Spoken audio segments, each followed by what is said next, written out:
योगसिद्धाय सिद्धबुद्धाय भद्रभावाय हि नमः। विश्वपूज्याय पूज्यभावाय शर्मकन्दाय हि नमः।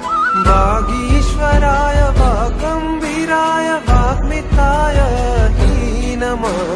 गुरुदेवाय गुरुवक्त्राय गुरुचरणाय हि नमः। परब्रह्माय ब्रह्मरूपाय रूपशुद्धाय हि नमः। गुरुदेवाय गुरुवक्त्राय गुरुचरणाय हि नमः।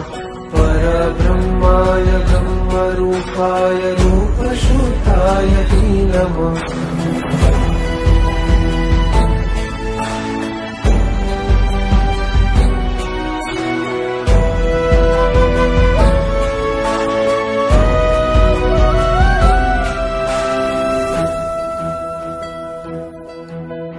गुरुध्यानाय गुरुस्पर्शाय ध्यानसिद्धाध्वने।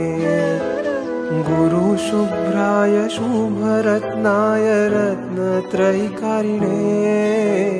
श्रुतपाराय श्रुतसाराय श्रुतप्रदायिने। गुरुगौरवाय मोक्षकन्दाय धीमते तेजोभानवे। गुरुहेमा महासरिते गुरुध्यानाग्नये नमः। गुरुसाकार सिद्धाय गुरुपरमार्थदायिने। धर्ममार्गाय मार्गभद्राय गुणगरिष्ठाय हि नमः। ज्ञानमत्ताय ज्ञानयज्ञाय ज्ञानसाराय हि नमः। योगसाराय योगकाराय योगचन्द्राय हि नमः।